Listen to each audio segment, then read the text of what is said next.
Meanwhile, a Ross Acquisition Corp. 2, a blank check company formed by Wilbur Ross, pricing its initial public offering, raising $300 million. It will begin trading today. And joining us ahead of all of that is the former Secretary of Commerce himself, Wilbur Ross. Wilbur, great to see you this morning. Congratulations. Thank you, Maria. It's good to be on again. I love the symbol. I have to say, Ross.U is the symbol on this new SPAC. That was a very good symbol there when it begins trading. What can you tell us about this special acquisition purpose company? Why did you take this route, Wilbur? Well, I had done a SPAC years ago before going into government back in 2014. And the SPAC I did then was the largest one to that point in time, and it worked out pretty well. So it's not something new to me, although nowadays it's been very much discovered by the market in general. There were $90 billion of SPACs raised last year, and I think this year is headed toward another new record. SPACs basically have been replacing the IPO, especially for technology companies. And that's a good thing because it brings more capital to high-tech people at an earlier stage of development. The challenge it poses, though, is it's much harder to make forecasts for people who don't even yet have revenues than it is for companies that are more mature. So the analytical challenge is greater. Yeah, that makes a lot of sense. Wilbur, what kind of acquisitions would you be looking for? Tell us where you see growth in the world and what you would want to tap into with regard to acquisitions. Surely. SPACs are able to go into any industry in any place in the world, and ours, as a legal matter, can also do that. But we indicated in the offering materials that our focus will be on a few areas to the degree we can. Space, outer space, semiconductors, the challenges posed by autonomous driving and by electric vehicles, and advanced manufacturing. Those are areas that we think inevitably are the future of the country, and those are also ones in which we have a good deal of experience.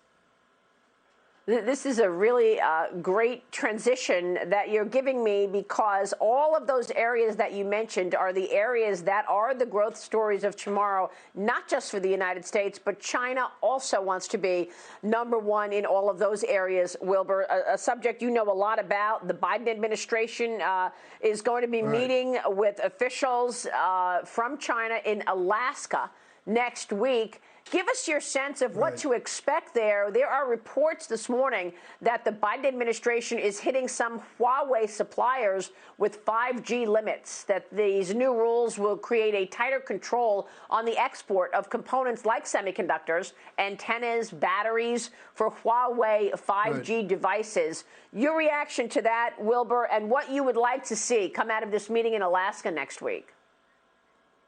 Well, on Huawei, as you know, we're the ones who initiated the controls to begin with. And export controls are a challenge because what happens, you close one loophole and they find another loophole.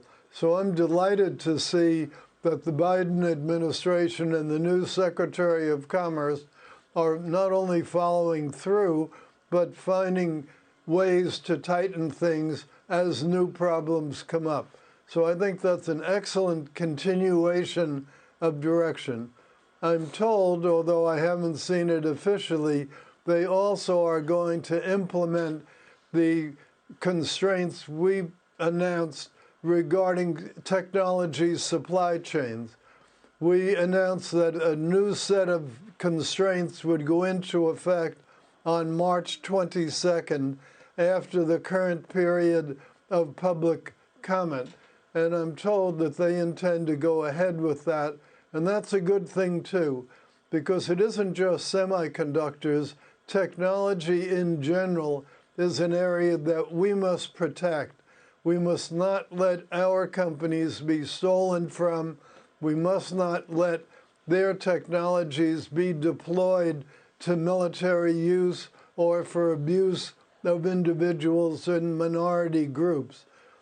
Those are important objectives, and I'm really happy to see the administration continuing them. As to the Alaska meetings, the Alaska meetings, that will be the Secretary of State, Tony Blinken, and the National Security Advisor, Jake Sullivan. It's interesting that the two people meeting with the Chinese are state and national security. I think that shows proper priorities. Diplomatic relations, but particularly national security, that's the important issue between ourselves and China. So the structure of the meeting strikes me as good, and it's logical to do it in Alaska because that's more or less halfway between Beijing and Washington.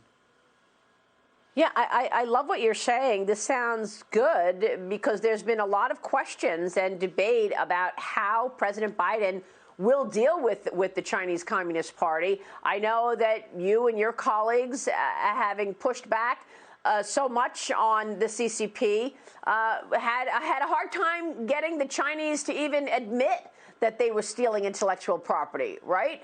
And so how do you even if you can't get them to even admit they're doing it, how would they stop? Well, that's exactly true. We're way beyond that now. There's no longer the hiding behind, oh, well, we're not doing that. It's generally acknowledged that there have been some inappropriate tactics. And I'm glad to see the Biden administration stepping forward and continuing to implement them.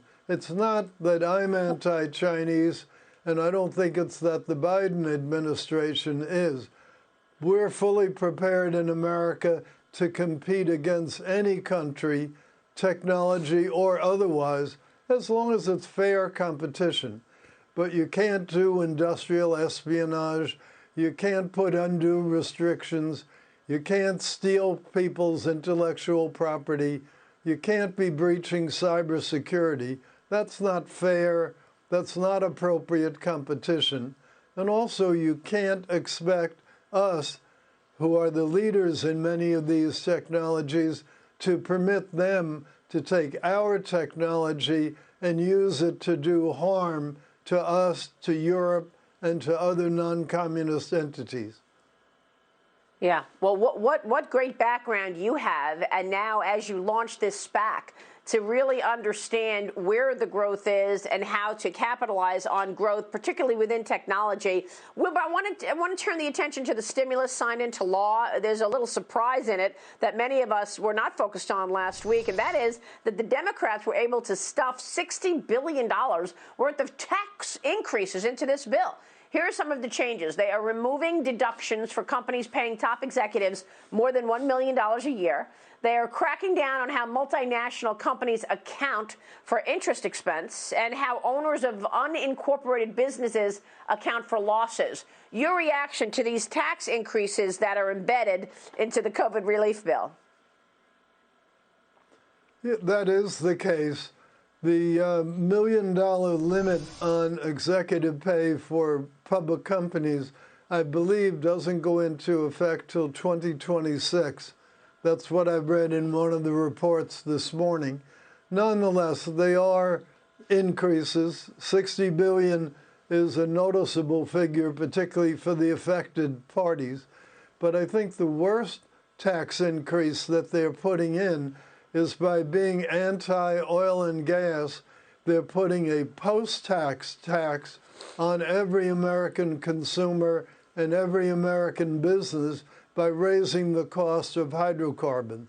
I think that's a very poor policy, in that one of our competitive advantages and one of the reasons we had a boom under President Trump was he liberated many of our natural resources and let us become a very low-cost producer and benefit from it. I think that's not a good policy to reverse. And I think we as a country would be a lot better off continuing to reduce our dependence on foreign natural resources, particularly oil and gas. Yeah, and by the way, the policy has already wiped out the 11,000 jobs associated with that XL pipeline. So we've already seen some damage in just on day one as a result of this. Wilbur, it's great to get your insights on all of this. Congrats on the SPAC. Yeah, go ahead. Final word from you, Wilbur. Thank you.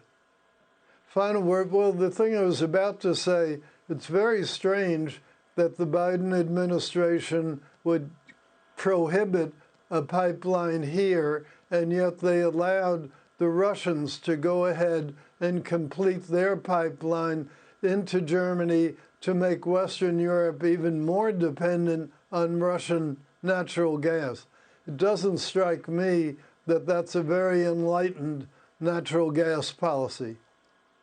I'm so glad you mentioned that. The Nord Stream deal, so many people have raised that with me because we're sanctioning Russia over this one dissident, and yet, with the other hand, allowing this pipeline into Europe, which is an obvious, huge positive for the Russians. Wilbur, thanks for pointing it out, and good to see you this morning. Thank you, sir.